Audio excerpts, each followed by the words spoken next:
Thought I'd do a quick variety review of Sungold cherry tomato. We grow quite a bit of Sungold for market, and it's a really nice cherry tomato.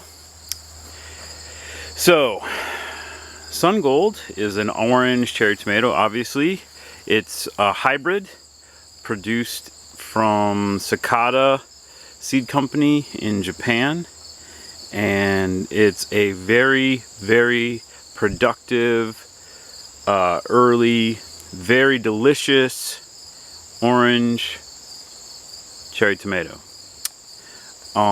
We grow pretty much only Sungold as our only cherry tomato, and we grow them in the hoop house here.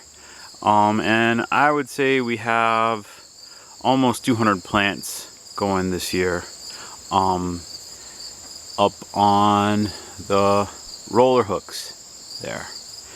And like most small fruited tomatoes, they're very fast to come into production, and they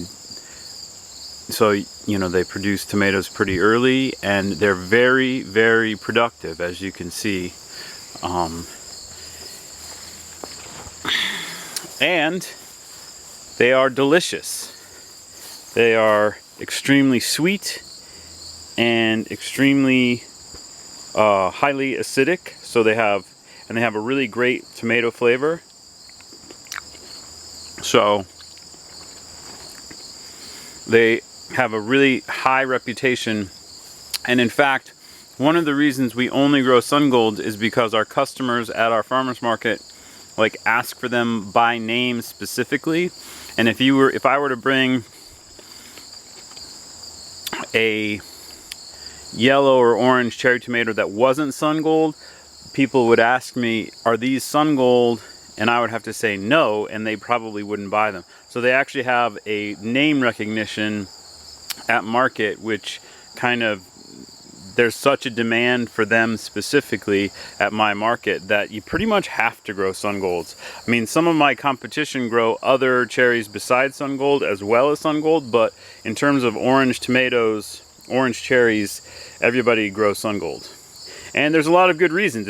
It's just a fantastically productive and very flavorful tomato. So you can't go wrong with it, really. With some caveats. Now, it does have some flaws, and the biggest flaw that I would say is that it is a very prone to cracking under uneven watering. And so I find Sungold to be a really difficult tomato to grow out of doors. And what will happen is if you have Sungold growing outdoors and you have, say, a warm, dry spell, and then you get a big thunderstorm and a downpour, every single ripe tomato will split open. You say they'll crack, but they actually kind of burst open. And so you lose an enormous number of ripe fruit, or even semi-ripe fruit like these guys. These would also crack. So the trick with Sungold is to keep it very evenly watered, because its major flaw is the cracking, the bursting. So the only downside to it as a home gardener is if you're growing it out of doors in a home garden, you have to put a little extra time into making sure that it's mulched and very evenly watered, or else every time it rains you're going to lose all the fruit. So that is probably the single major downside to Sungold.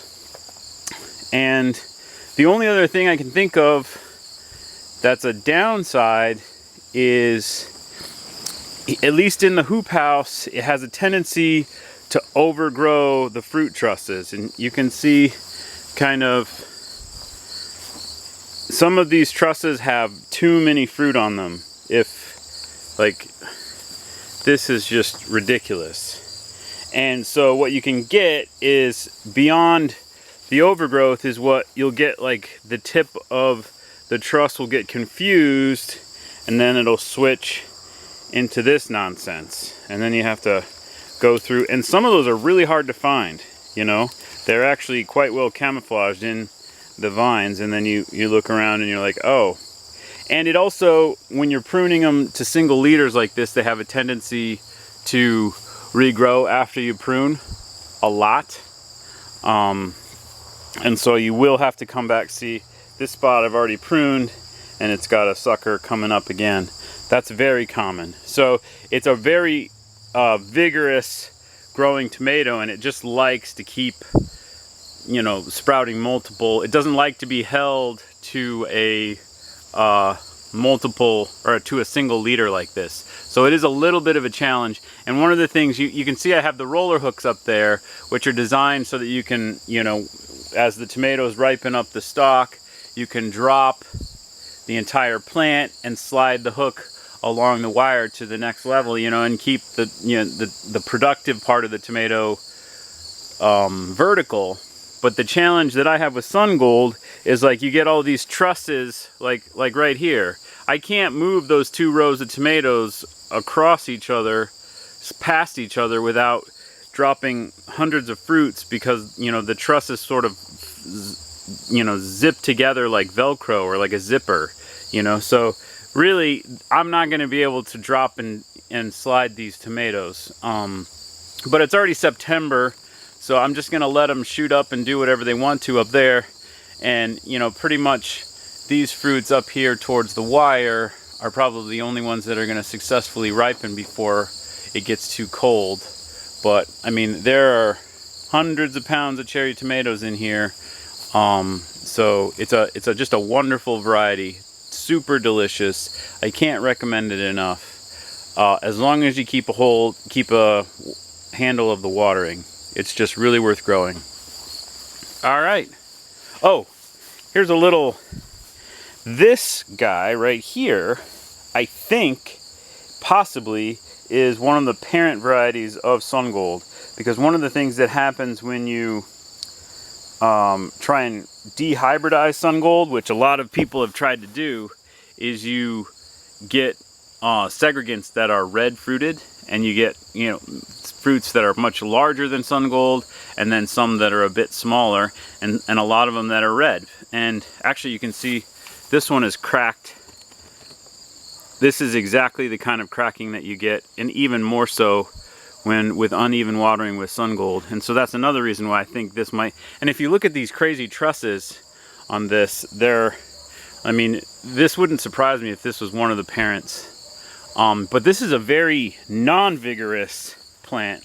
This little guy, this spindly little thing, you can see very few leaves, and the tomatoes are not nearly as flavorful as Sungold, and I think maybe that's because they don't have the leaf surface. I mean, look, dinky little leaf. I mean, and then here's a Sungold right next to it, 4 feet higher. Here's another one right next to it. Look at these leaves, huge leaves, you know. So, but this might be one of the parent varieties. It was just either that or it was just some random seed that, you know, ended up in the Sungold packet from the seed company. But I might save these seeds just on the off chance that it's some kind of a breeder line, because people have tried multiple times to stabilize Sungold into an open pollinated variety and have failed. That's not really something I want to mess with, but I got a bunch of red tomatoes there that I could save seed from, you know. And for me, like, in terms of hybrid versus open pollinated questions, cherry tomatoes, I don't need to have an open pollinated cherry tomato that I save myself. You know, I'm happy to buy hybrid cherry tomato seed and, you know, work with, you know, the commercial seed industry on that, because, you know, if you think about, if you're talking about, oh, because you could save this seed, and I have, you know, planted out Sungold F2 seed, and they grow just fine, and they're tasty cherry tomatoes. They're not maybe quite as sweet as Sungold or as productive maybe, but they're perfectly usable cherry tomatoes. So in a pinch, like if the world fell apart and I couldn't buy cherry tomato seed anymore, you could, you know, absolutely save seed from Sungold. And do you honestly need cherry tomatoes? You know, if you're growing all your own food, I mean, wouldn't you just, you know, grow, you know, this kind of tomato? And how many tomatoes would you grow? You'd grow a lot fewer than this. I'd probably fill this thing with sweet potatoes, or something. So, yeah. My theory is I love to save seed, but you don't have to save seed for everything.